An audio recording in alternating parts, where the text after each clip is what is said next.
Hello everyone, my name is Swapnil sir और इसमें discuss करने वाले हैं क्लास 12th का मैथमेटिक्स। इस लेक्चर में हम लोग डिस्कस करें एक नया चैप्टर आज, जो कि है डेफिनेट इंटीग्रेशन। तो डेफिनेट इंटीग्रेशन बोर्ड्स में भी इसका वेटेज अच्छा खासा है और मेंस और एडवांस में देखा जाए तो उसमें भी अच्छा खासा वेटेज है। और इसके थोड़ा सा चैप्टर देखा जाए तो बोर्ड्स के हिसाब से तो बहुत सिंपल चैप्टर है, लेकिन मेंस और एडवांस में इस पे क्वेश्चंस अच्छे खासे डिफिकल्ट लेवल के क्वेश्चंस होते हैं।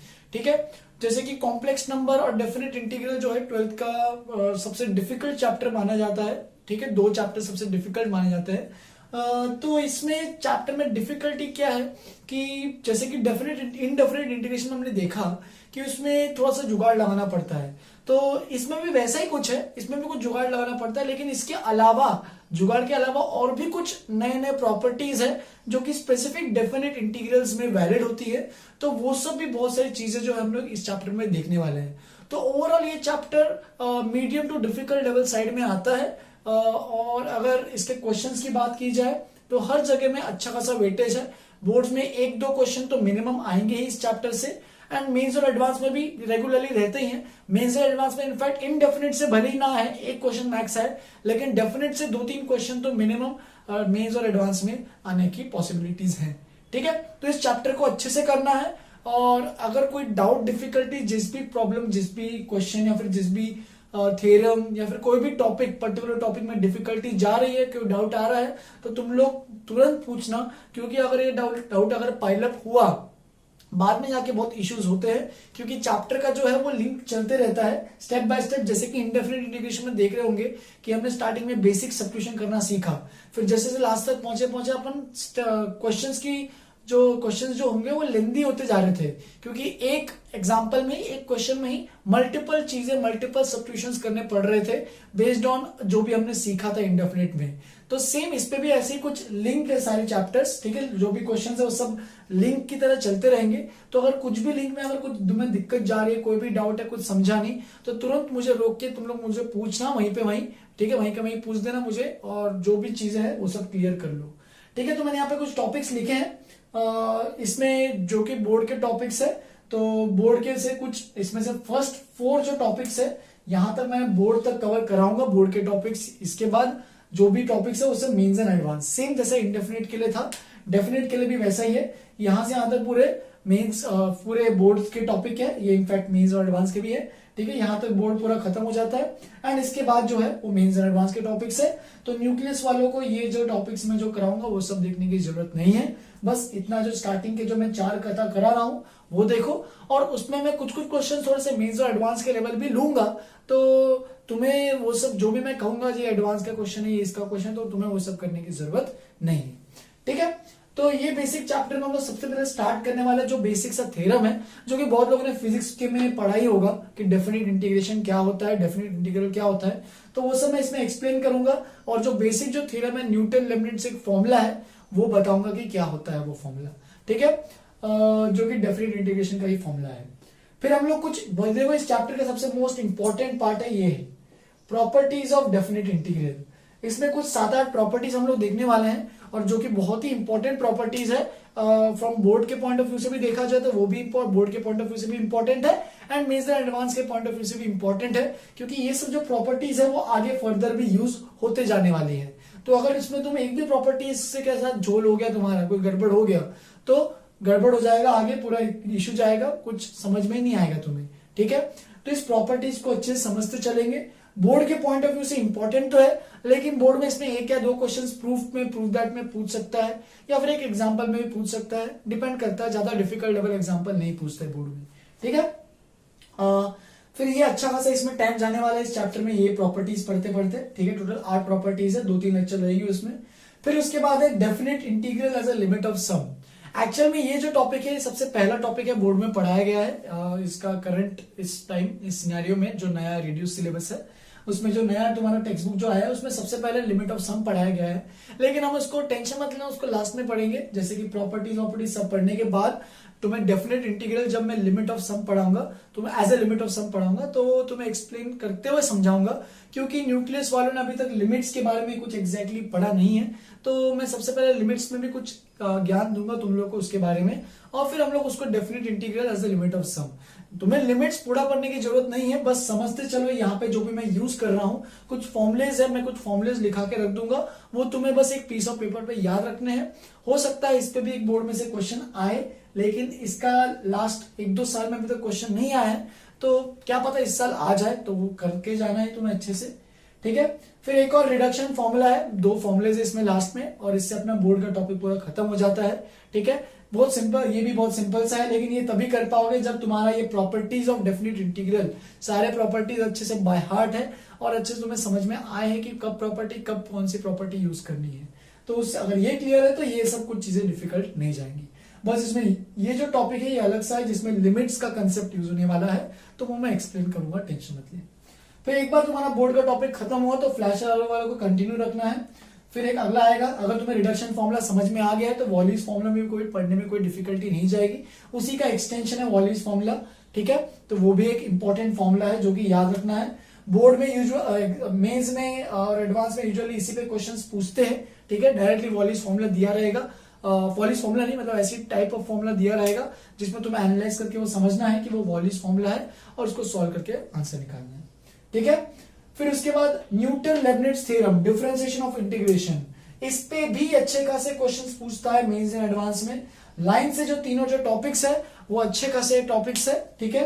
डिफरेंशिएशन ऑफ इंटीग्रेशन, यहाँ पे हम लोग क्या देखने वाले हैं, किसी डेफिनेट इंटीग्रल को अगर हमें डिफरेंशिएट करना होगा तो कैसे डिफरेंशिएट करेंगे, तो उसके लिए भी एक पर्टिकुलर फॉर्म थ्योरम है जो कि न्यूटन लेबनिट्ज थ्योरम, ठीक है। इसको याद रखना, बहुत ही इंपॉर्टेंट थ्योरम है, ये टॉपिक है, सबसे मोस्ट इंपॉर्टेंट टॉपिक है। प्रॉपर्टीज, वॉलीज, न्यूटन लेबनिट्ज, ये मेंस एंड एडवांस में भी अच्छे खासे इसमें पूछता है। Next, properties on estimation of definite integrals. अब ये इस चैप्टर का सबसे डिफिकल्ट टॉपिक है। डिफिकल्ट क्यों है, क्योंकि यहाँ पे तुम्हें एस्टिमेट करना पड़ेगा, यहाँ पे तुम्हें पूरा का पूरा फंक्शन एस्टिमेट करना पड़ेगा। इसमें मैं कुछ प्रॉपर्टीज भी एक्सप्लेन करूंगा 1 by 1 कि कब कैसे चीजें एस्टिमेट करेंगे, लेकिन इसके लिए कोई पर्टिकुलर सच मेथड नहीं रहेगा तुम्हारे पास कि अगर किसी इंटीग्रेशन को अगर निकालना है, जैसे कि हर एक इंटीग्रल को हम लोग इंटीग्रेट नहीं कर सकते हैं, बहुत सारे ऐसे फंक्शन जिसको हम लोग इंटीग्रेट नहीं, नॉन इंटीग्रेबल होते हैं, तो उस टाइम अगर ऐसा कोई फंक्शन आता है तो उसे हम इंटीग्रेट नहीं कर पाते हैं, तो उसके लिए हम लोग क्या करेंगे, उसे हमें एस्टिमेट करेंगे कि अच्छा इसकी वैल्यू कुछ इसके और इसके बीच में है या फिर ऐसा कुछ है। तो वो सब हम लोग चीजें इस टॉपिक में कवर करने वाला है। कुछ ग्राफिकली भी मैं कुछ चीजें यहाँ पे एक्सप्लेन करूंगा, तो ये भी एक इंपॉर्टेंट मान के चलते हैं, क्योंकि पिछले साल भी मेंस में और पिछले साल भी मेंस में इस पे 1 या 2 क्वेश्चन आए थे, ठीक है। तो तुम्हें ये सब चीजें भी अच्छे से करनी आनी चाहिए, मेंस में नहीं, सॉरी एडवांस में, ठीक है। तो ये एडवांस का पूरा टॉपिक है एस्टिमेशन। मेंस में तो बहुत रेयरली इसने पूछा आज तक है, ठीक है। एंड एक मीन वैल्यू थ्योरम भी है, तुमने पहले भी देखा होगा मीन वैल्यू थ्योरम, उसी का मैं कैरी फॉरवर्ड करके इसको इसमें भी पढ़ाऊंगा और समझाऊंगा कि मीन वैल्यू थ्योरम इसमें कैसे यूज करेंगे। तो ये पूरा सा बेसिक आइडिया है इस चैप्टर में, एक एक करके अपन कैसे कवर करने वाले हैं। आज अपन स्टार्ट करने वाले fundamental of theorem of integral calculus, और उसमें कुछ कुछ क्वेश्चंस कराऊंगा। नेक्स्ट क्लास में मैं स्टार्ट करने वाला हूँ प्रॉपर्टीज। तो चलो स्टार्ट करते हैं, पहला fundamental theorem of integral calculus. चलो फिर स्टार्ट करते हैं fundamental theorem of integral calculus. तो ये जो एक थ्योरम है, ये इंटीग्रल कैलकुलस सबसे बेसिक और बेसिक फंडामेंटल थ्योरम है। उसमें इसको न्यूटन लिमिट्स फॉर्मूला भी बोलते हैं कई किताबों में। तो देखो सबसे पहले अपन बेसिक से स्टार्ट करते हैं। तुम्हें इंडेफिनिट इंटीग्रेशन याद होगा, तो अगर अपन किसी फंक्शन को, जैसे कि अगर सपोज gx कोई फंक्शन है, इसको मैं डिफरेंशिएट करता हूं dy by dx with respect to x differentiate करता हूं, तो मुझे मान लो कुछ आ रहा है हमारे पास fx, ठीक है। तो अगर सिमिलरली अगर मैं इंटीग्रेट करता हूं इस fx को विद रिस्पेक्ट टू dy, मतलब विद रिस्पेक्ट टू x, तो अगर देखो gx का डिफरेंशिएशन fx है, तो fx का इंटीग्रेशन क्या आएगा, gx, क्योंकि इंटीग्रेशन और डिफरेंशिएशन दोनों 2 पार्ट्स है एक दूसरे, ठीक है। मतलब ये अगर यहां से x डिफरेंशिएशन y है तो y का डिफरेंशिएशन x है, ऐसे तरीके से चलता है। अब ये जो है याद होगा, तो इसमें हमेशा इनडेफिनिट इंटीग्रेशन में हम लोग जब भी करते थे तो एक कांस्टेंट ऑफ इंटीग्रेशन हमेशा आता था, ठीक है। लेकिन अब जो बात करने वाले हम लोग बात करने वाले हैं डेफिनिट इंटीग्रल की। तो डेफिनिट इंटीग्रल क्या होता है, तो डेफिनिट और इनडेफिनिट में यही फर्क होता है कि डेफिनिट इंटीग्रल जो होता है उसमें 2 चीजें और भी आती हैं, वो है lower limit and upper limit. Basically limits एक एक्स्ट्रा चीज आती है। लिमिट्स का मतलब क्या है कि किस इंटरवल में उसको इंटीग्रेट कर रहे हो। जैसे कि मान लो ये जो चीज हो रही है, ये फॉर x बिलोंग्स टू ए से बी के बीच की बात कर रहे हैं, ठीक है। मतलब एक्स ए और बी के बीच में जो भी वैल्यूज होंगी वो सब के लिए जीएक्स का डिफरेंशिएशन एफ आ रहा है। तो बेसिकली दो चीजों के दो लिमिट्स के बीच में अगर हम निकाल रहे हैं, दो वैल्यूज के बीच में अगर किसी चीज को इंटीग्रेट कर रहे हैं तो उसे कहते हैं डेफिनेट इंटीग्रेशन, और कुछ नहीं है, ठीक है। तो जैसे कि यहां पे मैंने लिखा, देखो for x belongs to a to b, तो ए से बी के बीच में अगर इंटीग्रेट कर रहे हैं किसी फंक्शन को, मान लो वो एफ एक्स है, तो वो बन जाएगा डेफिनेट इंटीग्रल। जहां पे ए जो है, ए को बोलते हैं लोअर लिमिट, लोअर लिमिट जहां से स्टार्ट हो रहा है मतलब, ठीक है, और बी को बोलते हैं अपर लिमिट, मतलब कहां तक जा रहा है।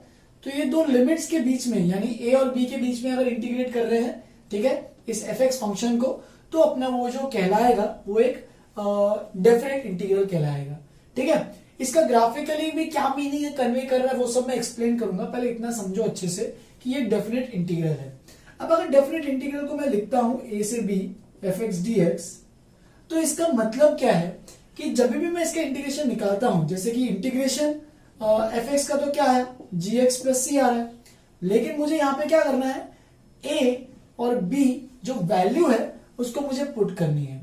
तो क्या प्रोसीजर होता है, ये प्रोसीजर होता है कि इसको सबसे पहले ऊपर में लिमिट पुट करनी होती है, जो अपर लिमिट है जी एक्स प्लस सी, यहां पे सबसे पहले एक्स की जगह बी डालो, ठीक है।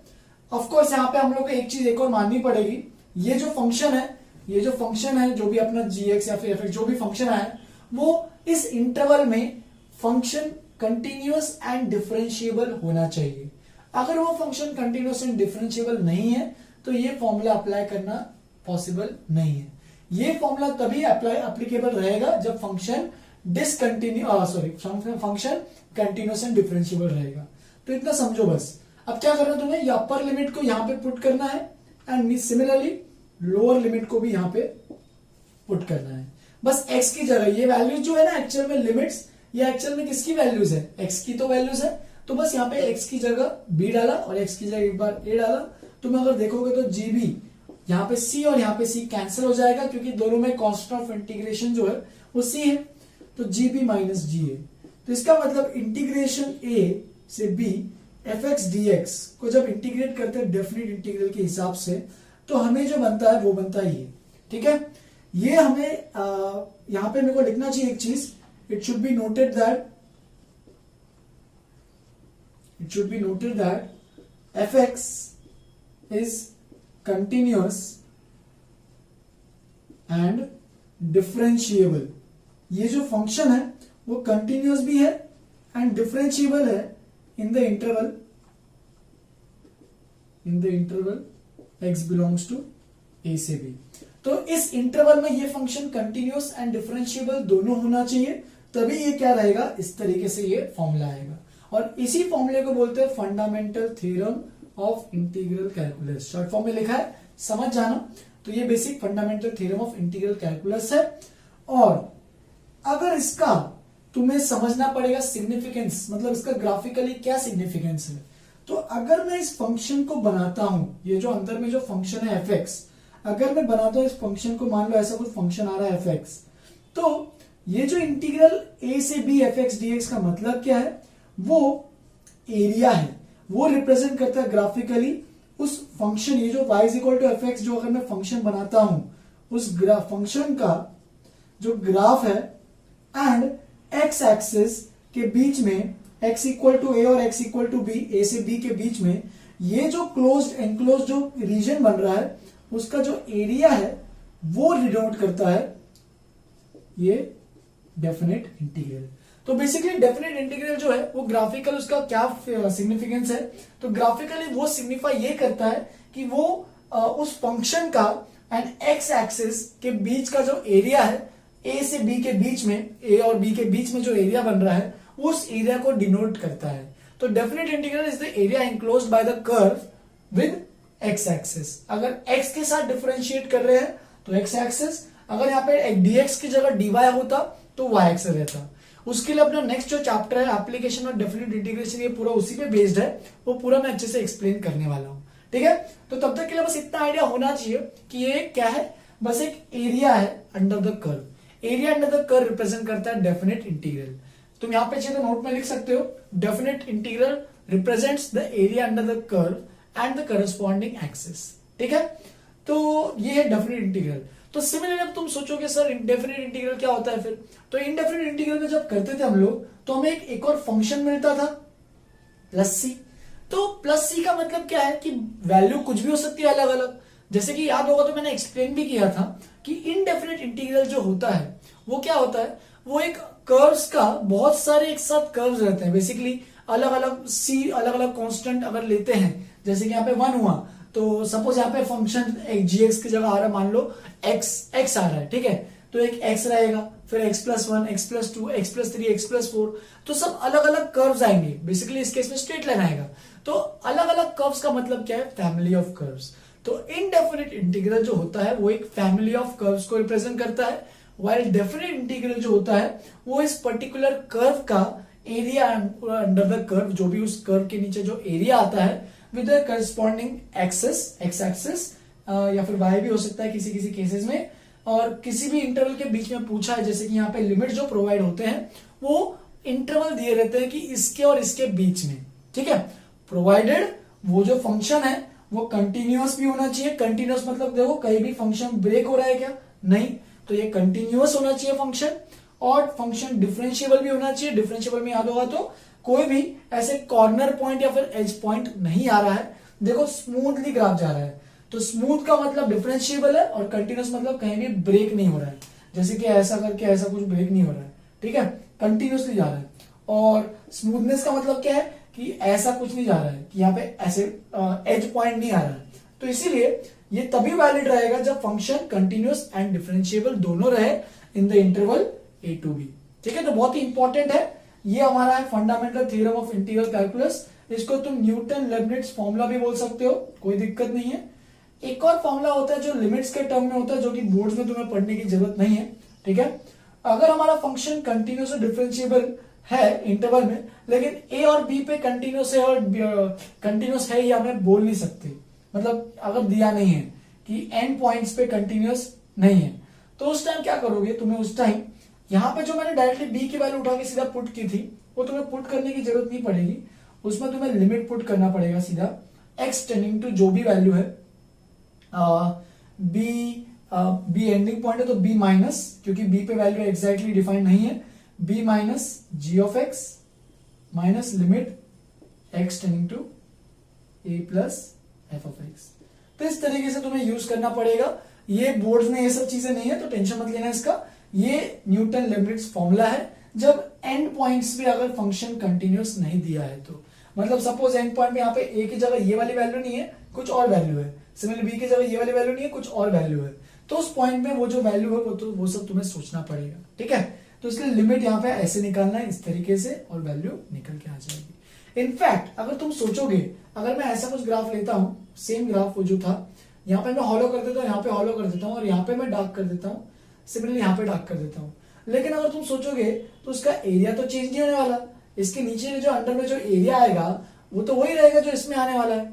तो एक पॉइंट से क्या फर्क पड़ने वाला है, बिल्कुल वही बताने के लिए। देखो ये सपोज ए पॉइंट है, तो मुझे ये जो ए पे एग्जैक्ट जो वैल्यू, सपोज ये 1 है और ये 2 है, ठीक है, और ये सपोज मान लो 3 है और ये 4 है ऊपर में, सपोज इमेजिन करो।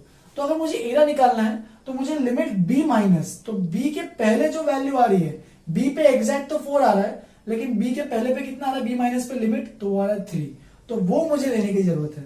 सिमिलरली ए प्लस, ए के आगे देखो, ए पे एग्जैक्ट वैल्यू है 2, लेकिन ए के आगे वाली वैल्यू मुझे लेने की जरूरत है, ताकि ये एंड ये इसके पॉइंट्स मिल जाए और तुम्हारा एरिया आ जाए। तो इस तरीके से तुम्हें क्या करना है, हर बार तुम्हें उस फंक्शन को इंटीग्रेट करना है। देखो इस फंक्शन को ऐसे इंटीग्रेट करोगे नॉर्मल इंडेफिनिट इंटीग्रेशन की तरफ, एंड उसके बाद जो भी वैल्यूज है यहाँ पे अपर लिमिट को पहले पुट करो, माइनस लोअर लिमिट को बाद में पुट करो, तो ये बन जाएगा अपना डेफिनिट इंटीग्रल। चलो मैं एग्जांपल लूंगा तो अपने आप आइडिया आते रहेगा इसका। तो 0 से पाई साइन एक्स अगर पूछा है डीएक्स, ठीक है, तो साइन एक्स डीएक्स का इंटीग्रेशन कैसे लिखोगे इसको, साइन एक्स का इंटीग्रेशन क्या होता है, तो होता है माइनस कॉस एक्स। ठीक है, तुम्हें अभी यहाँ पे जो केस होता है हर बार प्लस सी लिखने की जरूरत नहीं है, क्योंकि हर बार प्लस सी क्या होगा, जब सब्ट्रैक्ट करोगे तो सी हटने ही वाला है, तो सी लिखने की जरूरत नहीं है जब इंटीग्रल आता है, डेफिनेट इंटीग्रेशन आता है। लोअर लिमिट 0, अपर लिमिट पाई, यूजुअली कई किताबों में ऐसे भी लिखते हैं, एक यहाँ पे लाइन बना के लोअर लिमिट 0 अपर लिमिट पाई। बस अब यहाँ पे अपर लिमिट को सबसे पहले पुट करो तो माइनस कॉस पाई, और फिर माइनस करना मत भूलना, लोग यहाँ पे बीच में प्लस ले लेते हैं। माइनस लोअर लिमिट को पुट करो x की जगह 0, तो कॉस पाई, तो कॉस पाई होता है -1, तो -1 माइनस ऑफ ये कॉस 0 होता है 1, तो ये बन जाएगा 1 + 1 which is equal to, check कर लो एक बार, 1 + 1 विच इज इक्वल टू 2। तो इसका जो एरिया आ रहा है 0 से पाई के बीच में वो एरिया आ रहा है 2। ठीक है, एरिया को मैंने वर्ड क्यों यूज किया, या फिर ऐसे बोलो सीधा, इसका जो डेफिनेट इंटीग्रल की जो वैल्यू आ रही है वो आ रही है 2। इसका मतलब क्या है कि अगर मैं 0 से पाई में sin x का अगर ग्राफ बनाता हूं तो ऐसा कुछ दिखता है, ये 1 है। तो इसका जब एरिया निकालोगे तो वो एरिया की वैल्यू जो आएगी वो एग्जैक्टली कितनी आएगी, 2। तो बेसिकली डेफिनेट इंटीग्रेशन का फायदा क्या है कि हमें एरिया ऑफ कर्व्स निकालने में बहुत, एरिया अंडर द कर्व निकालने में बहुत हेल्प होता है। ठीक है, तो उसी का समझना है तुम्हें अच्छे से। सिमिलरली cos x 0 से पाई अगर लेंगे तो cos x 0 से पाई, चलो यहां पे देखते हैं 0, ये π/2, ये पाई, तो cos x 0 से पाई में जो ग्राफ बनता है वो ऐसा बनता है। ठीक है, अब तुम सोचोगे यहाँ पे सर एरिया कैसे बनेगा, फिर तो एरिया कैसे बनेगा तुम्हें वो दिखाने के लिए अभी देखो चेक करो, ये -1 है, ये 1 है। मैंने क्या बोला, area under the curve with the x axis, तो एरिया जो भी फॉर्म कर रहा है उस कर्व का विद करस्पॉन्डिंग x एक्सिस। तो ये जो है पहला वाला कर्व देखो 0 से π/2 ये है, एंड x एक्सिस ये है, तो ये वाला पार्ट आएगा, एंड दूसरा वाला कर्व ये है एंड ये है। तो ये जो दोनों एरियाज है ये दोनों एरियाज आएंगे। लेकिन एरियाज क्या होता है, जो डेफिनेट इंटीग्रल में दिक्कत क्या होती है, ये तो मैं आगे जब एप्लीकेशन समझाऊंगा। जो अबाउट द एक्स एक्सिस जो वैल्यू रहती है वो जो भी डेफिनेट इंटीग्रल की वो रहती है पॉजिटिव, और बिलो द एक्स एक्सिस वो रहती है नेगेटिव। चलिए तो पहले इसकी वैल्यू निकालते हैं फिर और एक्सप्लेन करता हूं। cos x का इंटीग्रेशन है sin x, अब लिमिट पुट करो 0 से पाई, तो अपर लिमिट पुट करोगे तो sin पाई, लोअर लिमिट पुट करोगे तो 0, तो sin पाई कितना हो गया 0, और माइनस sin 0 कितना हो गया 0। तो अब सोचो यहाँ पे आंसर 0 क्यों आ गया। तुम बोलोगे यहाँ पे एरिया तो दोनों कुछ ना कुछ तो एरिया आ रहा है, तो 0 क्यों आया। तो वो इसलिए आया है क्योंकि जब भी graph about the x axis जब बनता है तो उसका एरिया जो वैल्यू है वो पॉजिटिव आती है, उसकी डेफिनेट इंटीग्रेशन की जो वैल्यू है वो पॉजिटिव आती है।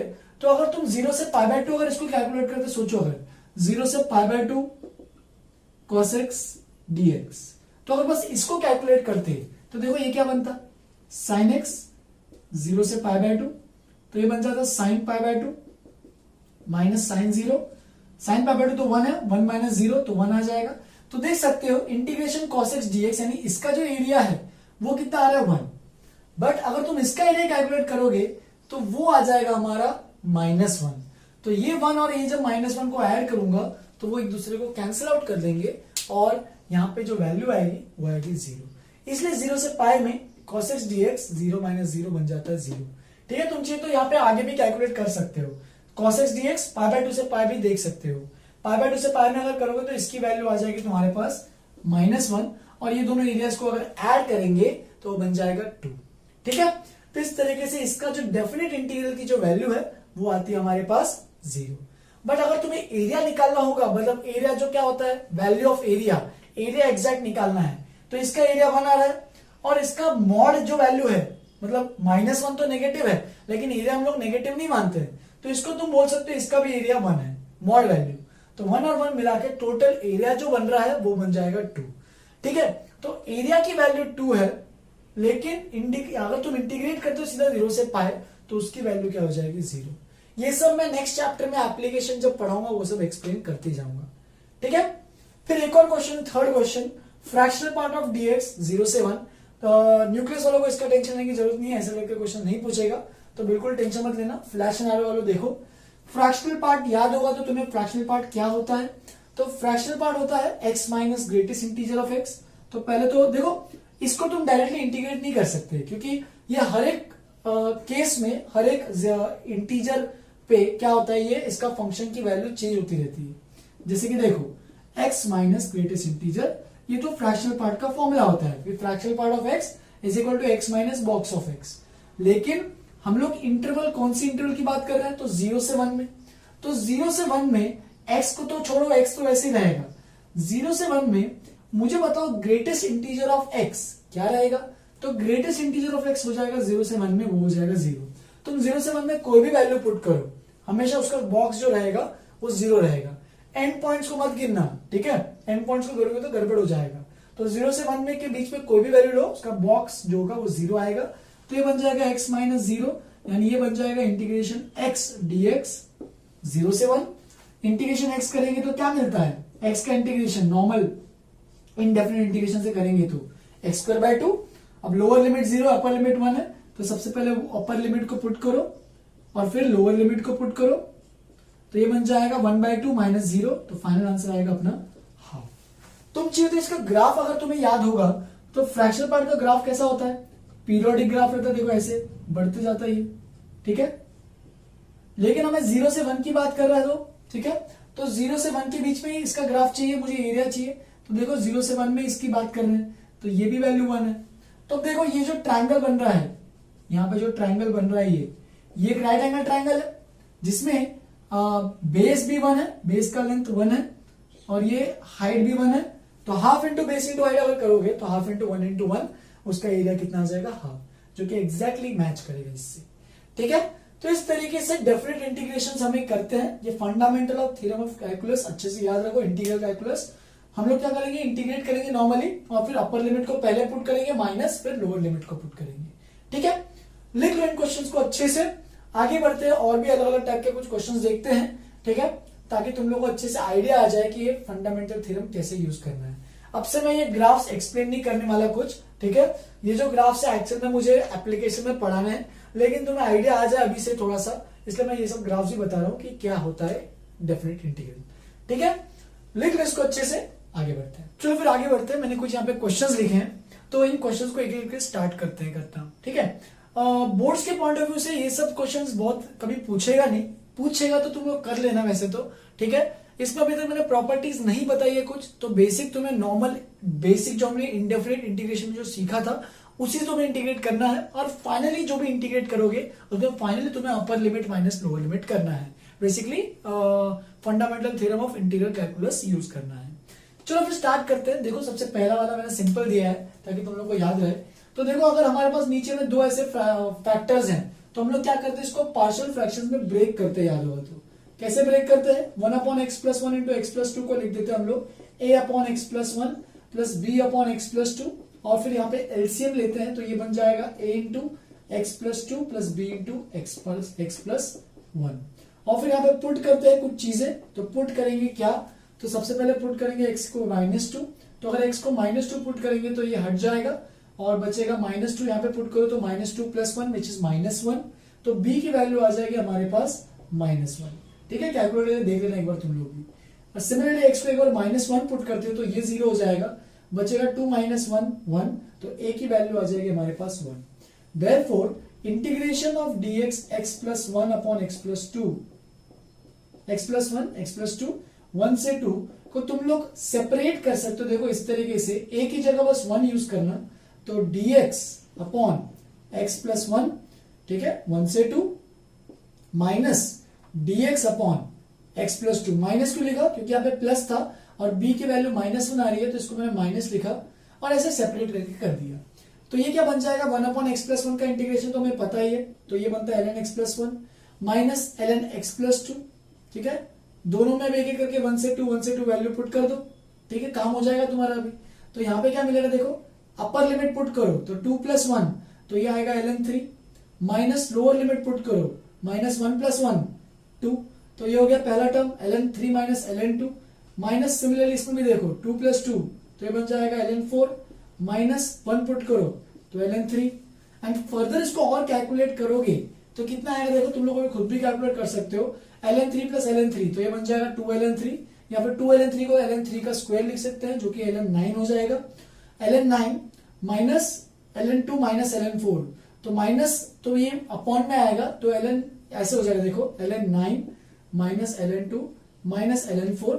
अगर लॉग की प्रॉपर्टी यूज करोगे तो तुम्हारे पास डायरेक्टली जो आंसर आएगा, फाइनल आंसर, वो आएगा हमारे पास ln9/8। तो इस तरीके से डेफिनेट इंटीग्रल का जो इस पहले इंटीग्रल का जो फाइनल आंसर आएगा वो ln9/8 आएगा। हर बार तुम्हें ऐसे ही करना है, जो भी वैल्यू डेफिनेट इंटीग्रल में आएगी वो एक पर्टिकुलर वैल्यू आएगी। इनडेफिनेट इंटीग्रेशन में क्या होता था, एक फंक्शन आता था, वहां पे प्लस सी भी आता था, लेकिन यहाँ पे डेफिनेट में हमेशा एक वैल्यू आएगी। इसीलिए यहाँ पे डेफिनेट इंटीग्रल थोड़ा सा डिफिकल्ट क्यों माना जाता है, क्योंकि अगर मेंस और एडवांस में अगर देखोगे तो डेफिनेट इंटीग्रल अगर करते हैं कोई ऑप्शन, अगर तुम्हारे पास कोई क्वेश्चन दिया डेफिनेट इंटीग्रल में, तो तुम्हारे पास ऑप्शन में कुछ वैल्यूज गिवन रहती हैं, तो तुम उन वैल्यूज से तुम डिड्यूस नहीं कर सकते हो, ऑप्शन बाय ऑब्जेक्टिव अप्रोच लगा के तुम लोग निकाल नहीं सकते हो उसका आंसर।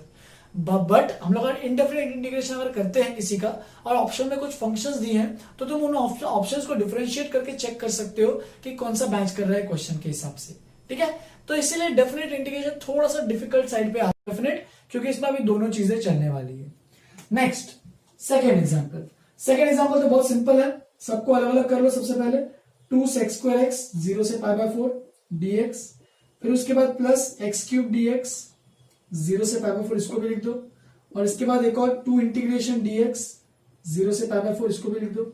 अब बस इसको इंटीग्रेट करो, तो sec² का इंटीग्रेशन क्या होता है, tan x 0 से π/4 लिमिट है, इस साइड लिख दिया मैंने।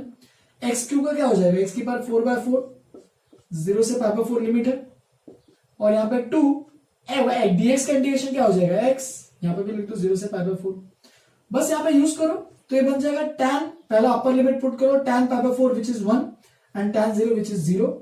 यहाँ पे π/4 पुट करो तो ये बन जाएगा π⁴ अपॉन 4⁴, और एक और 4 है तो 4⁵ बन जाएगा। और 0 पुट करो तो 0 आ जाएगा, इसका कोई डिफिकल्टी नहीं है। सिमिलरली यहाँ पे अपर लिमिट पुट करो तो π/4 माइनस लोअर लिमिट 0, तो π/4 माइनस 0 π/4 ही बचेगा, तो 2 इंटू π/4 हो जाएगा π/2। तो इस तरीके से मैं डायरेक्ट कर रहा हूं, तुम लोग समझते चलना, बस एक बेसिक से चीजें हैं और कुछ नहीं है। थर्ड एग्जांपल, अब दो मैंने एग्जांपल थोड़े डिफिकल्ट लेवल के भी लिए हैं, तो उनको भी देखते चलते हैं। सबसे पहले थर्ड एग्जांपल में मैं क्या करूंगा, सेक को लिख देता हूं 1/cos। तो सेक को अगर 1/cos लिखूंगा तो 1 + 1/cos बन जाएगा ये dx। फर्दर सिंप्लीफाई करूंगा तो एक cos एलसीएम लूंगा तो cos ऊपर पहुंच जाएगा, x cos x dx, और नीचे में आएगा 1 + cos x। ठीक है, 0 से π/3, हर बार लिखना मत भूलना। ठीक है, 0 से π/3। नेक्स्ट चीज, अब देखो x cos x और 1 + cos x, तो ऐसे चीजों को इंटीग्रेट अगर तुम्हें करना है तो कैसे करोगे। अभी तुम्हारा प्रॉपर्टी कुछ नहीं पता है, प्रॉपर्टी अगर पता होती तो और भी सिंपल हो जाता है क्वेश्चन, बट ये प्रॉपर्टी नहीं पता है तो बिना प्रॉपर्टी के कैसे करेंगे। तो देखो सबसे पहले ये जो cos x दिख रहा है, इस cos x में मैं प्लस और -1 को कर देता हूं। ठीक है, उससे मुझे क्या मिलेगा, देखो यहाँ पे उससे मुझे मिलेगा, मैं इस 1 + cos x को एक टर्म मानता हूं और -1 को अलग टर्म मानता हूं, तो मुझे ऐसा मिलेगा, देखो cos x + 1 upon 1 + cos x, तो वो बन जाएगा 1, एंड माइनस एक और क्या बचेगा, तो -1 अपॉन 1 + cos x। तो इस तरीके से मैंने क्या किया, इसको सेपरेट 0 से π/3। ठीक है, अब इसको अलग कर रहा हूं, इसको अलग कर रहा हूं, इसको इससे मल्टीप्लाई, इसको इससे मल्टीप्लाई, और दोनों ब्रैकेट्स को अलग अलग, तो x dx आ जाएगा पहला वाला, देखो x × 1 dx, तो पहला हो गया, एंड दूसरा आएगा x × 1 upon 1 + cos x। 1 + cos x को मैं क्या लिख सकता हूं, तो तुम्हें एक फॉर्मूला याद होगा, तो 1 + cos 2θ को लिख सकते हैं 2 cos² θ। तो 1 + cos θ को क्या लिखोगे, 2 cos² θ/2, तो 1 + cos x बन जाएगा 2 cos² x/2। फर्दर और सिंप्लीफाई करोगे तो ये ऐसे लिखते, पहले तो चलो x तो है ही 2 cos² x/2 dx 0 से π/3। यहां पे तो डायरेक्टली इंटीग्रेट कर सकते हो, तो कोई दिक्कत नहीं, सीधा इंटीग्रेट करो, x² 2 लिमिट यहाँ पे 0 से π/3। तो पहला वाला मैंने इंटीग्रेट कर दिया है, यहाँ पे हाफ को बाहर ले लो, -½ 0 से π/3, x तो एक आ रहा है, और cos² की जगह ऊपर भेज दोगे तो ये बन जाएगा sec² x/2। अब इसमें क्या करोगे, तो इसमें देखो दो फंक्शंस हैं और दो फंक्शन प्रोडक्ट में है। देखो इनमें से एक फंक्शन डिफरेंशिएबल करोगे तो आसान हो जाएगा, यानी ये जो फंक्शन है फर्स्ट फंक्शन और सेकंड फंक्शन, मतलब हम लोग क्या यूज कर रहे हैं, बेसिकली वो आइलेट रूल यूज कर रहे हैं, प्रोडक्ट रूल। ठीक है, इंटीग्रेशन बाय पार्ट्स, तो इंटीग्रेशन बाय पार्ट्स करने के लिए एक को इंटीग्रेट करना पड़ता है और एक को डिफरेंशिएट। फर्स्ट फंक्शन को हमेशा डिफरेंशिएट करते हो, सेकंड फंक्शन को हमेशा इंटीग्रेट करते हो। तो तुम यहाँ पे चीज तो लिख सकते हो, u = x है, v = sec² x/2 है।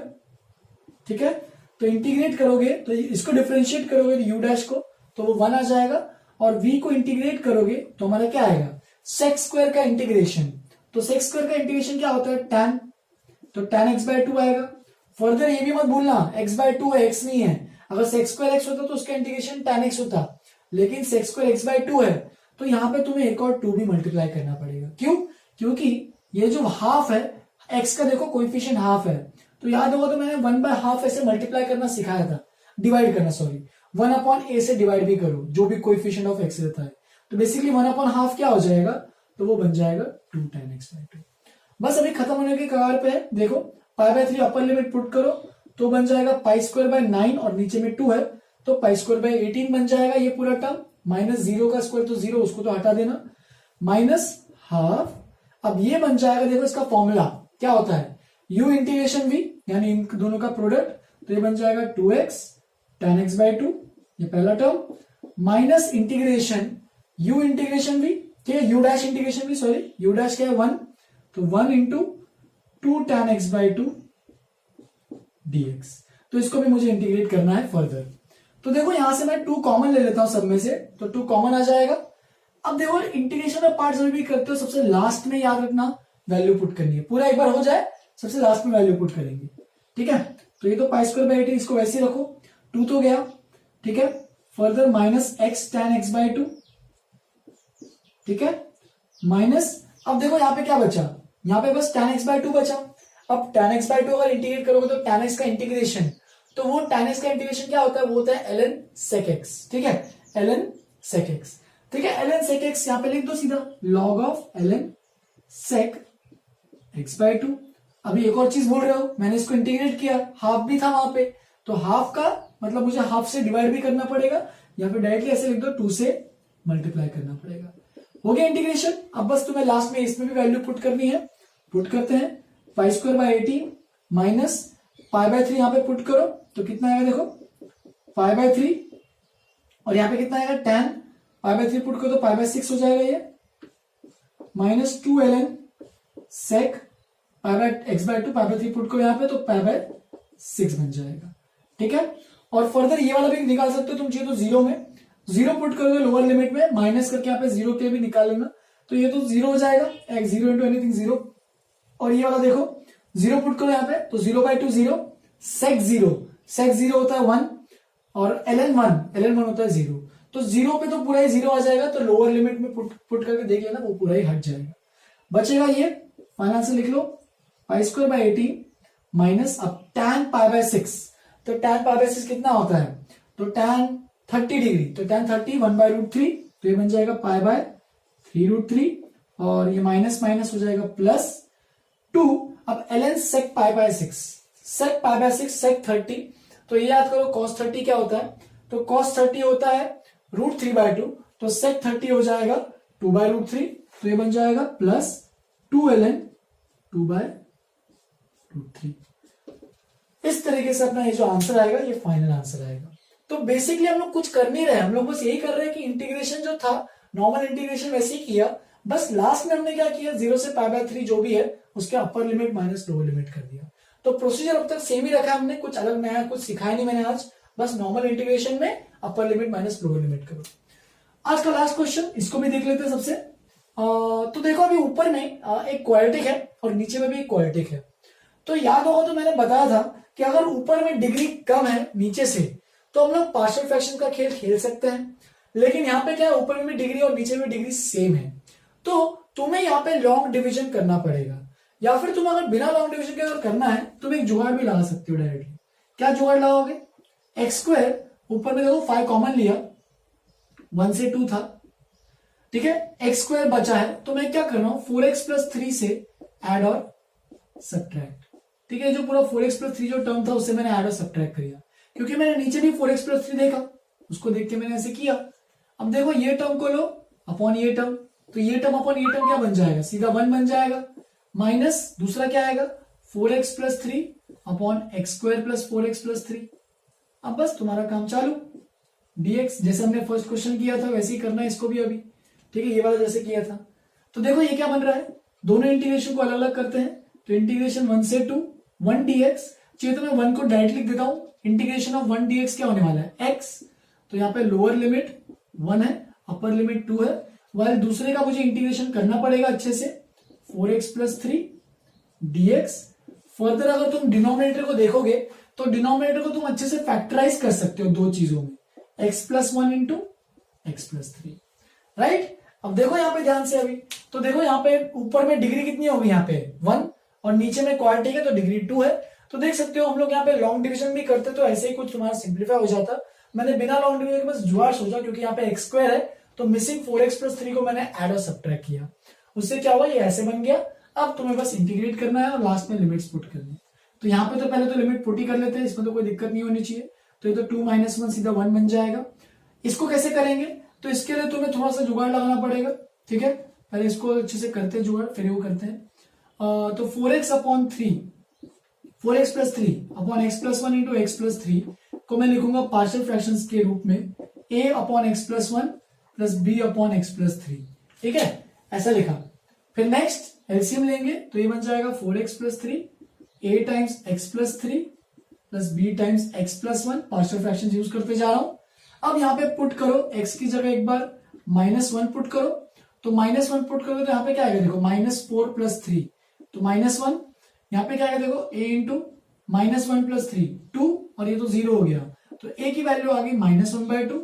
सिमिलरली पुट करो x की जगह -3, तो -3 यहाँ पे पुट करो तो -12 + 3 -12 + 3 हो जाएगा -9 और -3 पुट करो तो ये 0 -3 + 1 तो b इंटू कितना बन रहा है -2, तो b बन जाएगा 9/2।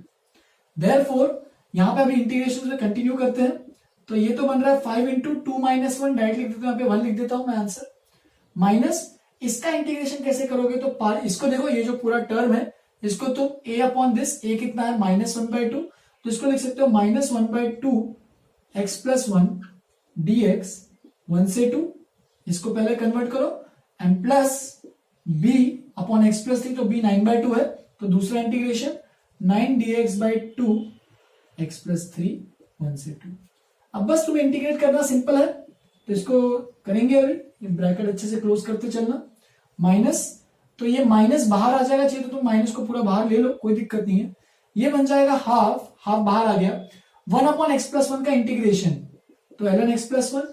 अब यहां पे जो बचा है उसमें लिमिट पुट करोगे 1 से 2। Similarly minus into plus minus, 9/2 बाहर आ गया, बचा ln x + 3 और उसमें भी लिमिट पुट करोगे 1 से 2। अब बस काम खत्म है ऑलमोस्ट, 5 टाइम्स 1 प्लस हाफ। अब देखो ln 2 पुट करो, मतलब x की जगह 2 पुट करो, तो ln 3 माइनस 1 पुट करो ln 2 माइनस 9/2, ये बन जाएगा, देखो 2 पुट करो यहाँ पे ln 5 माइनस 1 पुट करो ln 4। बस फिर फाइनल आंसर लिख सकते हो, 5 को सब में मल्टीप्लाई कर दो, चाहिए तो 5 प्लस 5/2, इन दोनों को साथ में लिख देता हूं, 5/2 ln 3/2 और यहां पे भी 5 से मल्टीप्लाई कर लो, 9 × 5 = 45/2 ln 5/4। तो इस तरीके से ये सब क्वेश्चन तुम्हें सॉल्व करने हैं। मैंने आज कुछ अलग सा कुछ नया नहीं पढ़ा है, बस बेसिक इंडेफिनिट इंटीग्रेशन के ही क्वेश्चंस लिए हैं, जिसमें मुझे लास्ट में बस लिमिट्स पुट करना है।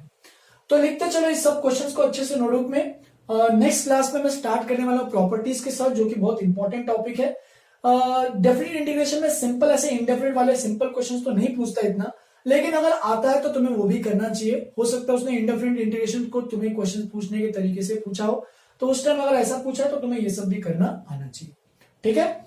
लिख लो इसको अच्छे से नोटबुक में। नेक्स्ट क्लास में स्टार्ट करेंगे प्रॉपर्टीज। आज के लिए यहीं पे खत्म करते हैं। होमवर्क के लिए कुछ नहीं है, नेक्स्ट क्लास में से होमवर्क देना स्टार्ट करूंगा। तब तक के लिए इतना अच्छे से रिवीजन करो और अगर कोई डाउट होता है तो पूछो। चलो फिर यहीं पे खत्म करते हैं। Have a good day, enjoy.